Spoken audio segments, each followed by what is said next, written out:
Unicorns and glitter and taxidermy critters are just some of the things they like. They also enjoy 80s hair bands, Grizzly Adams and John Goodman, so if you think that's weird then you can take a hike. But the things they enjoy the most are making art and cracking jokes, so without further ado, here are your hosts. You've got your two artsy gals, your two artsy gals. Here are your two artsy gals.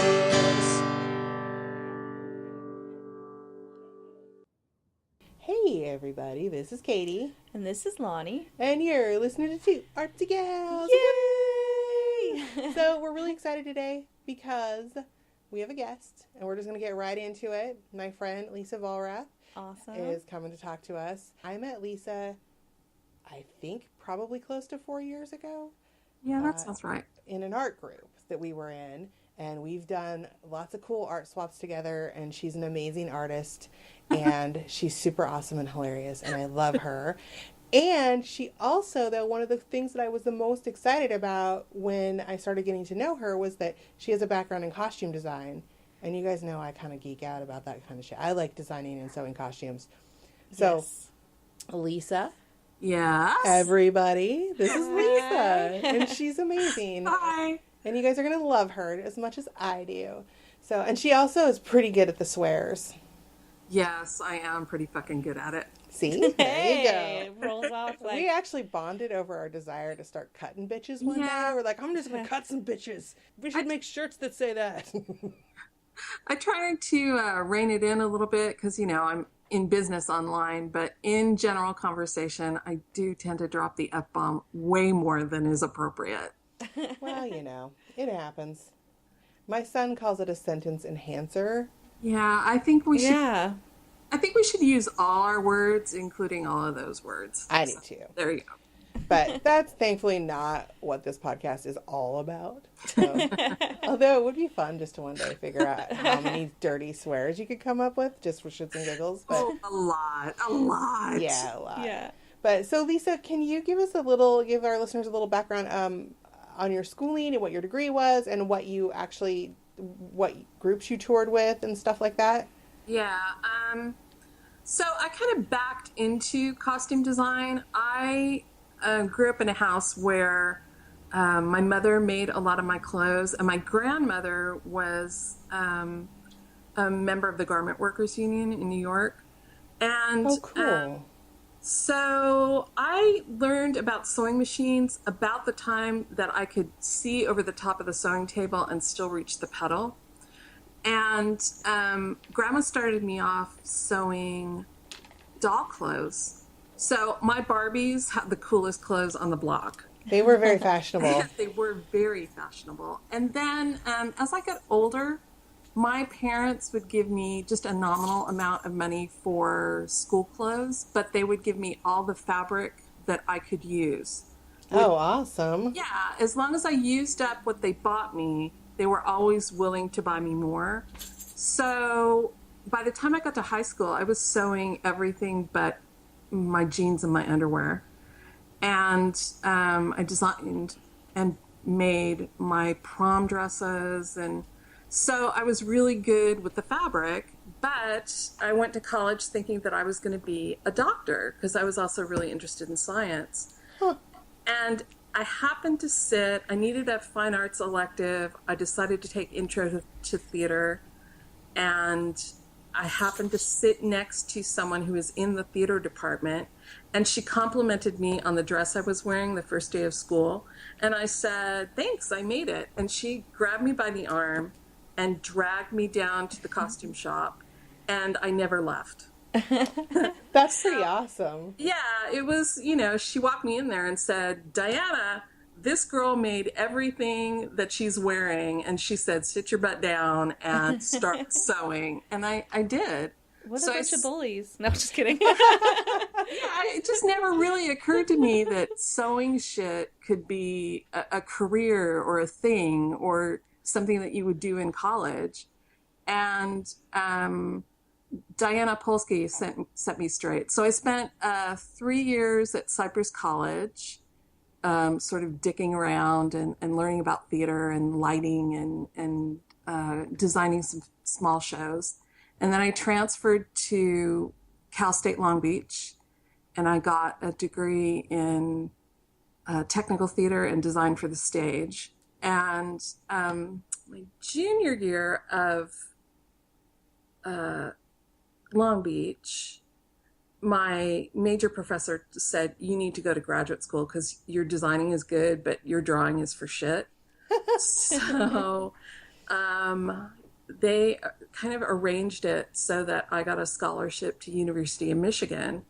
And I went there thinking I had a lot to learn about designing costumes. And what I discovered was I had nothing left to learn about designing costumes, but I had everything to learn about drawing and painting. So I spent my 3 years as a theater major doing costume design, but really studying the art school, learning to draw figures better and paint better. So it was kind of a weird 3 years for me because my teachers in my major didn't know what to do with me, but I don't know. It was just weird. So on my way to graduate school, I designed my first show at Virginia Shakespeare Festival. And it was sort of like, we need somebody to do our dyeing and painting and hats and stuff like that, and we'll let you design a little show too. So I did that, and I liked it. So after my first year of grad school, I went back, and they let me do a bigger show in exchange for doing armor and hats and stuff like that. And I sort of ended up doing a bunch of Shakespeare. I did Virginia Shakespeare Festival for 4 summers.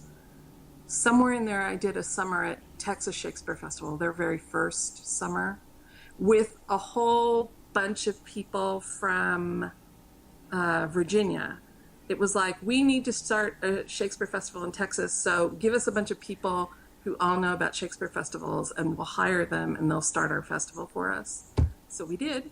And then I went to Idaho Shakespeare Festival, and I don't know, all over the place. I did a lot of regional theater once I graduated from school. I worked at the Folger and the Old Globe in San Diego, and Arena Stage and Studio Arena, just all over the place. So I got to spend my 20s and 30s sort of schlepping around the country, designing or painting or distressing or making. That's fun though. It must have been really exciting. It was a great way to spend my reckless youth. It was just sitting here ticking off all the things that I could have done rather than what I did to spend my reckless youth.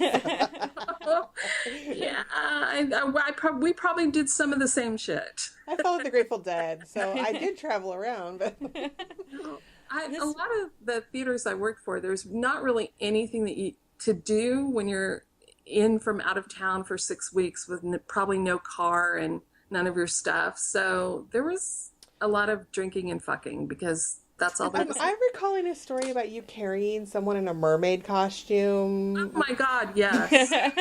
When I was at Long Beach, we would keep our eyes open for costumes that we were making for shows that had the potential to win costume contests around Halloween. And one year we made a mermaid costume with a full closed tail. So whoever was wearing it couldn't walk. And one of the costume design majors happened to be the same size and shape as the actress that we made this for. So on Halloween, we dressed Donna up in this mermaid costume and did her makeup and her hair, and found 4 studly actor boys who were willing to run around town with her on their shoulders in nothing but shorts and flip-flops. So 4 hot actor boys schlepped Donna down to the local bar on their shoulders and won $1,500 in a costume contest. Wow, that's and amazing. then dragged her ass across town to another bar and won another $500. Whoa. That's really cool. That's That's so much rad. fun too. There's money in costume design, damn it. Yeah. Well, I was wondering if the theaters were able to pay you for your work. yes, I always got paid for my work. I never did design costumes for free.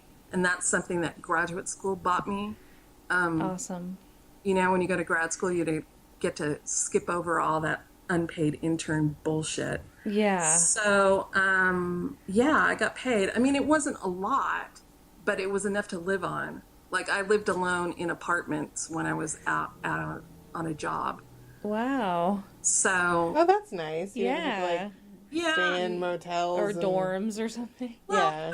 it was fine. If I was freelancing out on a job for like Studio Arena in Buffalo, they would put me up in company housing. But if I was on a long job, like I worked for Virginia Stage Company in Norfolk, and I had to rent my own apartment because it was a 9-month gig.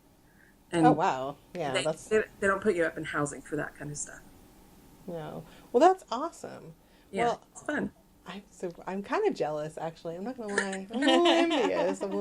It's like, you know, I didn't go to college in my younger years, so I didn't either. now I always think, like, I have a graphic design degree, but, like, I don't know. I grew up in such a weird small town area with such, like, the town I grew up in was so small that they, like, are about 2 decades behind most of the time. So there wasn't a lot of support for, well, and it was like the 80s when I was in high school, so there wasn't a lot of support still for women and career choices for women. And sewing was just something that I did that was cute. Like, you know, I was very inspired by Molly Ringwald, so I would go to, like, the thrift stores and buy the shitty clothes and make something more awesome out of it. Yeah. But, Yeah. you know, it wasn't anything that anyone ever, and I was a total theater geek in high school, but I got to play Maybelle in Pirates of Penzance. Ooh. So, but it wasn't anything that anyone ever encouraged me to do as a career, or even acted like, well, that'll be a darn fine skill to have when you have babies and you need to make clothes. Like, Yeah. that's just kind of how it was there. Yeah, like I said, I just ran into this by accident. Yeah. Freak of nature that I was sitting next to somebody who knew what to do with me. Otherwise, I would have been a doctor. What that would have been. I think you would make an awesome doctor, for the record, too. You would be just the kind of doctor that I would want, because I think I would be one of those doctors who all their patients hate because they No. tact and no bedside manner. But I like that. I like a doctor that says, look, this is the deal. Yeah. And instead of pussyfooting around about stuff, I'm sorry, just 1 second. You two are going to piss me off today. Hey, what did we do? No, just kidding. The cat, I know. the cat does not like to be separated from the dog. So the cat didn't actually want in here. She was meowing because the door was closed and she did not have access to the dog. They're fucking assholes. Both of them are assholes.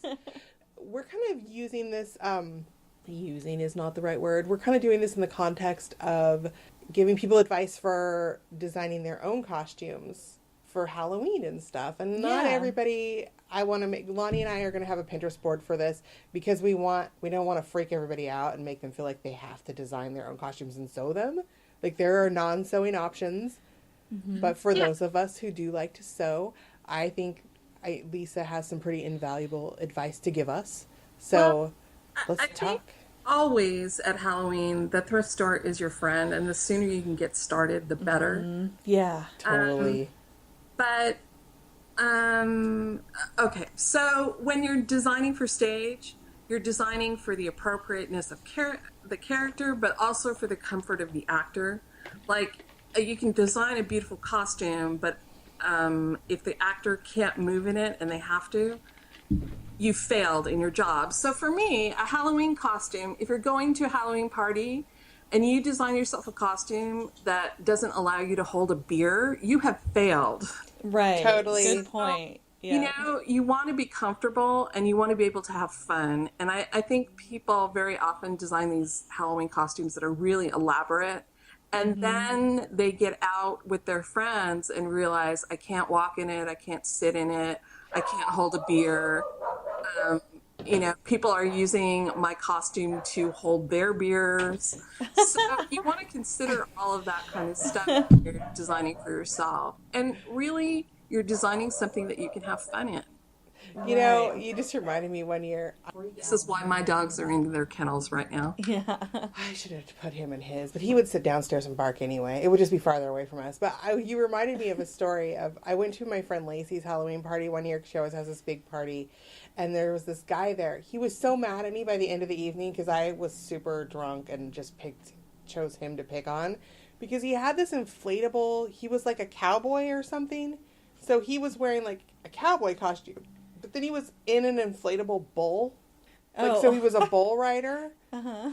Okay. But he kept pissing on it all night long. He was trying to, like, he would pull the front of it down and whip it out. I watched him do it because he was, like, not being discreet in the yard. So he would try to pee over the top of the bowl. And by the end of the night, this inflatable bowl was covered in his piss. Yeah. I'm like, dude, there's a design flaw. And so Yeah. I always think of that when I Costume design dude costumes. Because they got to get it out to pee. Yeah, you have to be able to use the restroom. That's Really huge. important. Yeah. Yeah.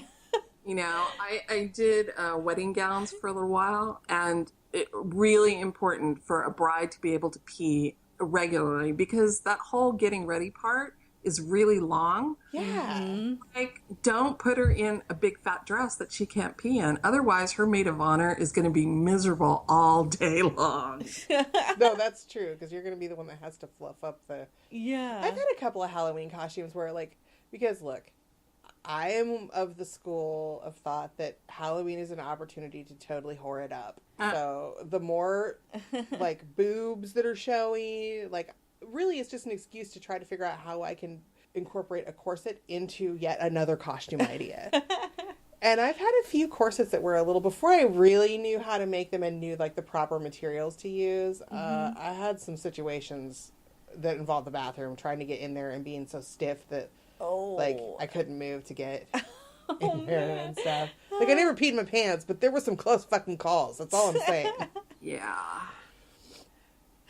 It's nuts. Yes, so bathroom. That is a good thing to think of. Yeah. Yes. Yeah. And movement. You got to be able to hold a beer. Yeah, and you know, don't You might want to dance a little. Don't Yeah, do dancing. something that's going to make you miserable for the evening. It may look cool, but you'll be unhappy. So Yeah. That's like, my husband does that a lot. He'll like, oh, can you make me this costume? And I'll make it for him. But what ends up happening is he fucking hates wearing masks. Oh. Yeah. And he doesn't like wearing face makeup. So, like, the year I made him the Bender costume, he just walked around with his face, like, he just kind of left it on his head and only pulled it down. So I'm like, why do you ask me to make you costumes that have masks? Yeah. And he's like, I don't know. I'm like, we're not doing that anymore. After about 3 or 4, I just said, we're not going to do it anymore. Mm-hmm. So, think about what's comfortable for you. Yeah. Definitely. Really good advice. And then I don't know. And there's all sorts of cheap fabric at, like, I don't know if you have them where you are, but Hancock's and Joann's and even Walmart has started carrying fabric again. I noticed that when I was at Walmart here. I don't go to Walmart very often, but I was like, hot damn, they have a fabric section. And you can just go in there and get inspired by fabric. I don't know. I can go in there and get inspired. I do too. I get in trouble in Yeah. the fabric stores. There's this wacky place on Sandy Boulevard, and it just says, I The think, Fabric Depot? Is that what you're thinking of? Oh, no, that's not on Sandy. Yeah, no, it's like, I think it just says fabric on the outside. It looks like a marquee. It looks kind of creepy, but you go in there, and there's just bolts and bolts and bolts of, like, all this stuff from India. So the sparkly... We're Yeah. going there. Yeah. Hello. I was like, just when she said the fabric could inspire you, I'm like, yeah, I just saw this cute, very simple thing to make wings. And you just need a flowy fabric. And I'm like, that would be the place to go to get. Totally. Yeah. Yeah. And the prices are like really, really reasonable. And Kind of cheap. I live in an area with a lot of people from India, and there are sari palaces all around here. And there's like the big, fancy, expensive ones, and then there's the Walmart ones. Uh-huh. You can go in there and get beautiful embroidery on synthetic fabrics that would make fabulous Halloween costumes. Yeah. Fabulous trims. I have a bunch of saris all over my house that I use instead of curtains. Yeah. It's so beautiful. And people it's like, oh, where'd you get your curtains? It's a sari. can buy also. I've purchased used saris on eBay. Yeah. Oh, okay. And you can, and people also turn sari silk into ribbons and stuff. So you can get sari silk ribbon and stuff too. But yeah, fabric is kind of hit and miss on eBay, but you can get really good deals on it if you know what you're doing. Mm-hmm. So the only thing is it's kind of sight unseen. Yeah. But if it's for a Halloween thing, I don't know.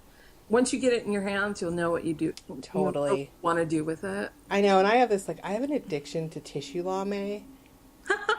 I think because it's cheap. And I do shit that you're probably, it's not advisable to do, but you can totally fucking iron it. Don't listen to them. You can totally iron it. I make it into, that's what I used for the applique. The applique on I don't know if you saw our giveaway prize that we did. I used that, but I used tissue lame and everything. I made a whole bender from God damn it, why am I brain for Futurama, the robot? I made my husband a bender costume one year, and I just used tissue lame and skirt hooping to make a big barrel. Nice. And made the head out of it, and then I put Lucy Lou's head in a jar inside of it, which unfortunately there are no surviving pictures of Lucy Lou's head in a jar. Aww. I don't know why because you know what? When you're at a Halloween party, I'm not good at taking pictures because I'm drunk. Yeah. So there you go. there are lots of pictures of people's cleavage, like boobs, woo! But no pictures of important things. But yeah, I don't know. I just I guess that was along the lines of being inspired by the fabric. Mm-hmm. So, sorry, August.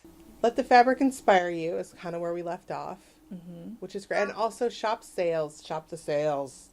Yeah, and try to stay away from stuff that's too topical, because next year when you look at the photographs of your Halloween party and you do happen to get more than just everybody's cleavage,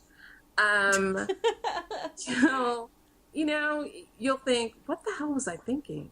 Oh, totally. It's kind of classic, or kind of, I don't know, superhero-y, or... Yeah.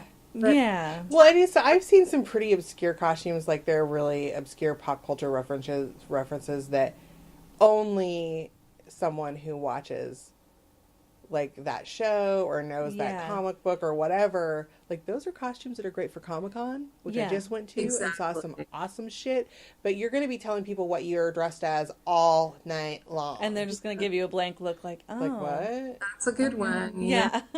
Don't do anything that you're going to have to explain to people unless it's a one-sentence explanation. Dude, seriously, I have to tell you the worst. So one of my friends, a few years, I haven't talked to her in years, but her boyfriend, who is still my friend and is quite possibly the second coming of Satan, I don't know, he's pretty evil sometimes, talked her into being the Twin Towers one year. No. Oh. And so they made Bad. boxes and windows, and then they hung little plastic people. No. I thought someone was going to fucking kill her before we left the parties that we went to. That has to go on the list. No. Don't do a costume that is going to be totally offensive to people unless it's offensive in a funny way. Yeah. Right. I think they thought it was in a funny way, but every party we went to, people would look at her like, what is she? And then you could see the look of recognition come across their face, and then the horror, and they would be like, and then it would be like, to their friends whispering, and she's like, I'm really uncomfortable. She ended up taking it off before the night was over. So she luckily had all black on underneath, like a black bodysuit kind of thing. So she said, I'm a ninja. There we go. There you go. Have a backup idea. Yeah. Hours. No, it was awful. I was like, she showed up and I'm like, oh, wow. That's tacky. Also, another point in that costume, they were boxes. She had trouble moving in them. Yeah. I wonder that about the Lego ones I've seen too. People make a box. When I designed for stage, we had a blanket rule at every theater: no inadvertent nudity. If you mean to be nude, awesome, but your costume's exposing part of yourself that you... Like if you have to get undressed to go to the bathroom or... Well, and knowing that if you're wearing a corset that pushes your boobs up to your chin, you probably need to tape your top a little bit. Yeah, I didn't know that trick for a long time. My father-in-law has seen more of my boobs at family Halloween parties than he was really ever comfortable with. So Double stick tape will fix that right up. it totally will. It'll keep them from going ping, ping. Yeah. I just remembered a costume my mom put together for me. I think it was like 7th grade, and she made me the Headless Horseman. And it was so cool. She just took a big jacket, I think it was like my grandpa's jacket, and put a box on my head so that the jacket could go over. Oh, so it like held the shoulders up and Yeah, stuff? and then I just had like a lace, looked like an ascot hanging from the jacket, but I could see through it. That was awesome. Tucked a little That's really plastic cool. pumpkin under my arm. And the arms were just stuffed. That's right, and sewed, and then I'd have to use my hands through the jacket, like, but it worked. That's really cool. I scared the crap out of some kids. I felt so bad. They're like, "Where's your head?" And they were screaming. I'm like, "I'm in here. I'm in here." That's and what they're just like, Halloween's all about. That's yeah, they were awesome. That would be a successful Halloween costume. Yeah, and I won a little contest at school. I was like, "Wow, thanks, Mom. That was pretty rad." That's awesome. Yeah. Oh. And it was like her random last minute idea. I was amazed. Always did our costume. I made my son's until he got old enough that store-bought costumes were cooler than having your mom make a costume. And my mom did the same thing for us. And one year, I was always a witch. I don't know, but that's what I always wanted to be when I was little. And I grew up to be a witch. What do you know? Awesome. But she made my brother's werewolf costumes, but everybody thought they were teddy bears. So every house we went to, they would get so mad they were really growling when they'd be like, "Oh, cute teddy bears," and they'd go and try to look really mean, but they were not scary. They were so cute. They had blood and like vampire fangs, but they were just so cute. These little furry, like she just made little furry head things that they wore underneath, like, you know, because werewolves wear clothes, and then they had little. Yeah. She made little hands. But everybody thought, "Oh, cute, they're little teddy bears." Yeah. Not good. No. So maybe those costumes needed a test run. Like, put them on and say, "What am I supposed to be?" to someone who doesn't know what you're supposed to be. And if they give you the wrong answer, your costume might need a little tweaking. I think it's just the fact that there were really cute little boys in them. So, I don't know. It was funny, though. Although I told Mom her mistake was, now as an adult, I actually look back at the pictures not too long ago. She made the ears rounded. And I think had the ears been pointed, they would have been more wolf-like. Yep.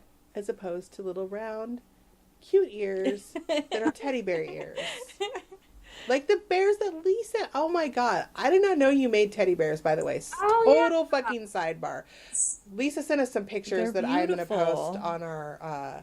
I'll link them on our blog so you can... Some of them are really awesome pictures of her costumes that she's designed and made. And she even included the drawings, which is really awesome. Mm-hmm. Something that I fucking suck at. I'm the only person that can tell what I'm drawing when I design something like that. It looks so hard to me. They're really amazing. But she also sent pictures of the cutest fucking bears. And you made the bears and the clothes and everything, right? Yeah, like somewhere in between ending my costume design career and getting involved in paper, I decided that actors were a huge pain in the ass. And I don't really think that, but at the time I was just like, Come on, they can be divas. We all know it. No, I just needed someone quiet to wear my clothes and shut up about it. And so I started designing teddy bears. And I did this bear just out of crappy synthetic fabric store fur and dressed it and took it to a bear show and took best of show. Rad. Awesome. And the person who bought it from me was also a bear artist, and she called me up later that week and said, "Hey, I'm going to critique this bear for you." And she told me, like, you should be using imported mohair from Germany or England, not this shit that you used. Whoa. And so I sort of started this ridiculously expensive bear business. And the reason my bears were so different was because they were wearing the costumes that I was designing in my head. Oh my god, that's so cute. Oh. Bears sort of took the place of the actors, and I did all this weird 18th century teddy bear stuff and all sorts of crazy costumes. And at a time when everybody was doing undressed, very plain bears with bows around their necks. And I did that for probably 3 or 4 years. And That's really cool. It was a lot of fun. They're super cute. They're So really cute. I used to go to bear shows with my fully dressed bears, and people were afraid to touch them. So I would flash their underwear at them because they all had like bloomers and petticoats. And so I would flash their undies and make them laugh. That's so amazing. It was fun and very silly and embarrassing at the same time. What do? I design teddy bears. What? Dude, there are some. So there's a collector for everything. Yeah, And teddy bear people are pretty fucking hardcore. they really are. The first bear show I went to, I took my significant other with me, and he was horrified that they were talking to their teddy bears. People were walking around the lobby of the hotel talking to their teddy bears and like calling down to the front desk and asking for people to come and tuck them in. And What? Oh, that's a little weird. it way out there. So Pushing them in strollers and carrying them in little ergos or something. Oh absolutely. my god. The very last of the designer teddy bears are actually sitting right next to me. I just finished listing a bunch of them on Etsy. Oh wow, really?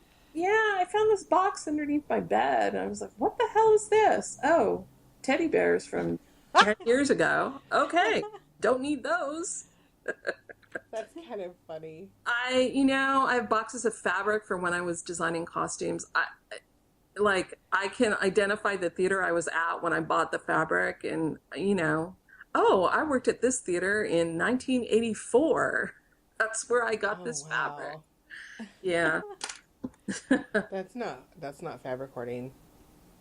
It's bad here. I haven't even used my sewing machine in about, I don't know, 5 or 6 years. I was going to ask if you ever make costumes anymore, so that's a no. I don't. And weirdly, my love of fabric has not moved over into the work that I do now. Like, my mixed media work rarely has textiles in it or fabrics in it at all. So I don't know what happened. I guess I just woke up one day and was over it. You were burned out on it, I guess. I Yeah. don't know. That's funny because I'm always trying to figure out a way to get fabric into something that I do. But well, I think costume wise, let's just wrap up the costume topic because I want to move on to what else you do since you brought it up. I guess maybe we've covered make sure that you can move in it and that you have a way to go to the bathroom. And that you can hold a beer. And that you can hold a beer. So, any more tips for people making their own costumes that you can think of? Just have fun and do something that you think that you will enjoy, not necessarily something that other people will enjoy. Totally. Yeah. Awesome. So, guys, go out, get your fabric. And again, Lonnie and I are going to have a lot of... We don't generally do Pinterest boards for guest episodes, but because this is part of our month of Halloween, by the way, we didn't announce that. This is the first in our month of Halloween-themed stuff for October. So we'll have links to how to make costume ideas that don't involve sewing. Mm-hmm. But I know that a lot of you sew out there, and I love sewing a costume. That's my favorite thing to do. So have fun with it. I think that's the most important thing. Yeah, and I also like the thrift store tip. Totally. Maybe you can find something that's already made that you need to just alter a little bit or something. Or, dude, this is a big one. Give yourself enough time. That's why this is the first one, because don't dream up this big fucking crazy costume idea that you want and then start it a week before Halloween. Yeah, because stores are out of everything the week before Halloween. Yeah. The makeup that you need and the wigs that you need and whatever, it's gone. Yeah. Dude, they're going to be gone this will air the first week of October. They might be gone by then.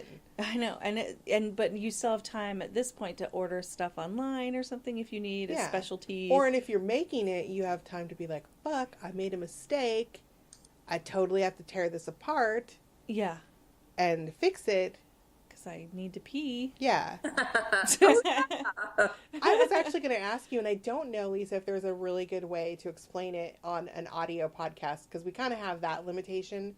But my particular costuming problem is that I cannot buy regular patterns that fit over my boobs. Oh, you really need to learn how to alter your own patterns. My physical problem when I was sewing my own clothes was that I was short from hip to waist. So if I sewed a pair of pants, the waistband was right up underneath my boobs. See, I have the completely opposite problem because I have a really long torso from hip to waist, so I get like camel toe from everything. Yeah, so it's just a matter of learning your own body and learning to alter patterns for it. And starting off with a pattern that is conducive to that type of alteration. So probably something with princess seams in the bodice isn't going to work real well for you because that alteration is going to make a huge outward curve to breasts. So, maybe learn what shapes work on you and get a pattern that's close in size. And also, sometimes it's easier to start off with a pattern that fits you in the bust and then alter down. And take everything else in. Yeah. Which is painful because you end up with a, size bazillion to fit your boobs. But it's sometimes easier to start off with the right fit in the bust and then nip everything down. Because you can always take away, but once you have taken away too much... Yeah, you can't put it back, peeps. Yeah, there's no way to put it in gracefully. Yeah. Nope. And I tend to stick to, like, empire waist or darted bust lines, because those seem to be pretty easy to change for me. Yeah, because they separate at the right place for the alteration that you need to do. You can fit that upper section of the empire and then add in a skirt that accommodates the rest of you and doesn't have all the excess fabric that your bust size would indicate you need. Oh, yeah. Totally. That's usually generally what I do. So that's a good thing. Also, I think a tip is to consider your body type as far as costumes go. Not because we're body shaming at all, but because if you're buying something that suits your shape, it's easier. Like if you're making something, it's just easier to work with. Yeah. And you're not going to come out feeling bad about yourself in your costume. Because I've had failures where I'm like, oh, I feel so gross in this. I feel fat. Yeah, and my whole career as a costume designer, that was something that I never wanted to see happen. That and I would put clothes on an actor and they would immediately feel bad about themselves. Like I would bend over backwards to make that not happen because once you have that feeling about yourself, it's hard to overcome it. Yeah, no, that's true. Yeah. Oh, that's why I always stuck with corsets, because I called my boobs my look up here, not down here's. Nobody actually noticed my costumes. Well, let me tell you, I have corseted men and gotten nice cleavage. So, Wow. as long as you have a little bit up there, it's really easy to make that the focal point.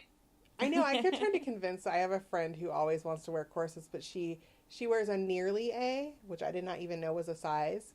A bra, and I'm like, dude, seriously? A little bit of fucking tape and a good corset, you can have cleavage anywhere. Like, I have seen men with cleavage that did not have, like, the chicken cutlet bra boob inserts or anything like that. Like, you can do it. She doesn't believe me. Yeah, and the trick is to pad. Most people try to pad underneath their breasts to get them to move up. And the trick to getting really nice cleavage is to pad along the side of the breast, the outside of the breast. Yeah, push them together. So what you have naturally is pushed inward. And that's how I got cleavage off of guys. Totally. Corset them up and then pad them on the outside of their pectoral muscles. And that pushes all of that flesh inward and creates that beautiful cleavage line. Yeah, I used to be really good friends with a guy who did drag, And I learned some tricks from him. I'm like, one day I was just like, how do you get your cleavage like that? And he's like, he lifted up his top. He's like, duct tape, baby. Sheer He will. taped it in. I'm like, wow. It works, though. Yep. That's great. Well, so I want people, because also Lisa is here to give us, you know, we're going to benefit from her knowledge of costume design. But also, she does some really great Halloween-themed paper art stuff at 102 Studios. And I want her to tell us about that and maybe what Halloween products she has that you guys might want to get for crafting for this year, and then she'll give us some information on where we can get that. So Lisa, tell us about your awesome shit. I think the thing that I have that nobody else has, I mean, obviously I have like an ass load of collage sheets with a Halloween theme because I love it so much. And I also have a ton of Day of the Dead stuff. But the thing that I do that most people don't is I do digital kits. So things that come with instructions, like I do little Halloween shrines and matchbox shrines and stuff like that. And they come with all the instructions with them. And I have like little coffins and I don't know, all sorts of stuff. Skeletons that you can put things in their mouth. I like your little witches too, the little cone witches. Oh yeah, those are so cute. I love those. And I designed those because I saw the LED flickering tea lights at the dollar store and thought, oh my gosh, these need something paper around them to make them even cooler. Yeah, I love those fucking things. I use them for everything. Yeah, they're great. So you can find all of this stuff at 102studios.com. And she has a lot of seasonal stuff too. So it's not just for Halloween. Like there's just awesome stuff on there. I love it. And your witch collage sheet is my favorite one. I've bought it. I don't even know how long ago. I use it all the time. I'm glad. I like to see stuff from my shop being used. That makes me happy. So and cool. I have like I think almost 1,200 sheets and sets and kits that are all marked $2 on my site. Yeah, I was just looking at them. Awesome. That's a permanent markdown. I'm never going to raise the prices on those. So awesome. And those are all items that you have to print yourself, correct? Yes. Okay, so I just want to make sure that people understand that you buy them and then you print them yourself. So. Or put them on a flash drive and take them to any office supply store and have them printed on a color laser printer. Yeah, to have them done really nice. And that you get great quality prints. Yeah, that stuff's not as expensive as it used to be to have done. Mm-hmm. And it's much less stressful for people to do that and have somebody else deal with the printing. Mm-hmm. And they can tell whether or not they like the quality of it. Yeah, that's true, because sometimes your inkjet printer, like, I don't know, in the swap world, like, we do a lot of art swaps. I've gotten some stuff that's like, clearly someone's inkjet printer was running out of ink. And I'm like, aw, that's poopy. Why'd you send it to me? I don't even own an inkjet printer at this point. All of my work is laser print because the quality is just so much better. It is. It doesn't run when you get it. I was going to say that it also tends not to run when you put you Mod Podge or something on it. Yeah, yes. You can actually use Mod Podge on it. But sadly, you cannot use laser printed items for beeswax collage, and I found that out the hard way. Oh, why? What happens? Put my little tack iron down to smooth out the wax, and the toner, because the toner is heat set, the toner lifts with it, so you just drag the color straight off your print. Oh, well, that is a good thing to remember, because that would suck. That would make me cry. I would feel so bad.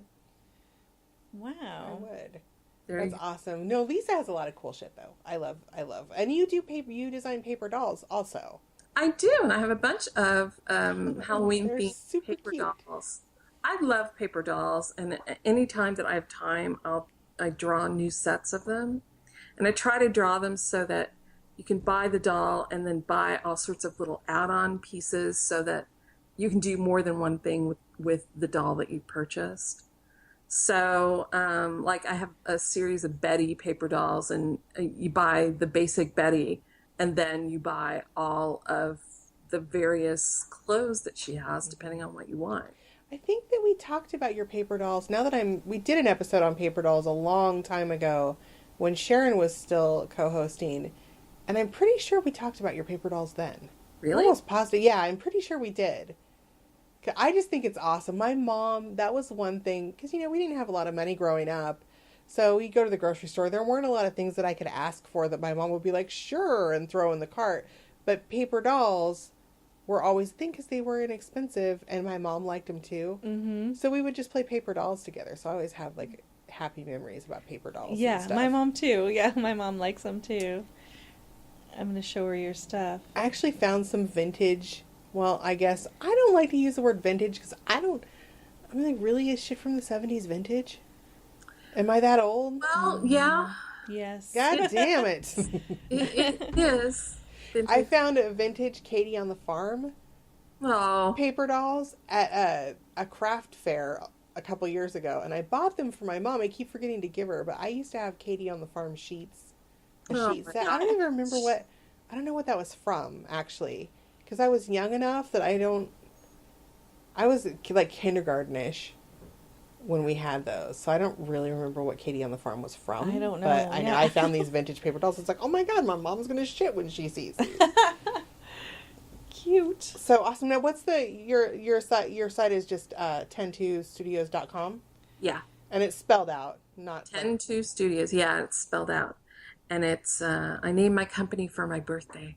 I think 102. that's how I always remember her Aw. birthday.